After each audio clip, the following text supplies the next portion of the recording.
Expect abundance of rain. Expect abundance of rain. The first time God was going to bring rain upon the earth was when God instructed Noah to build an ark. And God said, I will bring rain upon the earth, and I will by the rain destroy every living thing, because the hand of all flesh has come before me. So we see rain as a judgment, a manifestation of judgment from God. The rain brought flood, and the flood wiped away all living creatures. The same rain that brings judgment, God uses it to bring favor upon his people. The rain that could be a curse to some, God can bring a rain that will be a blessing. Ahab was a very evil and wicked king. Ahab promoted all manner of satanic worships, sacrifices to idols. The things that God hated was the thing Ahab took pleasure in. And God spoke to his servant, the prophet Elijah. Elijah, go and tell, for the wickedness and the evil of Ahab and his family, I'm bringing this judgment upon the land. 3 years, 6 months, there shall be no rain. As a result of famine, there was so much pain, suffering in the land. People were eating donk's food, donk's meal. The dung of Idowu was selling for an exorbitant amount, to the point that people were even boiling their sons and eating as a result of the short heaven. You know, when the heaven is short, all the vegetation run dry.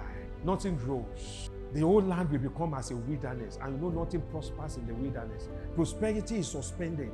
There will be sicknesses, outbreak of epidemics, because there is no rain. But guess what? Before the rain will come, after the prophecy that God was going to bring rain had been spoken, Elijah had to pray. He said, God will not set aside his principles because of any prophecy. His principle must align with his prophecy. There must be prayers. There must be intercession. There must be a pleading. There must be an intercession. That is the only way God has ordained it. He won't change it. He won't change it. It's eternal principle. You must learn how to ask.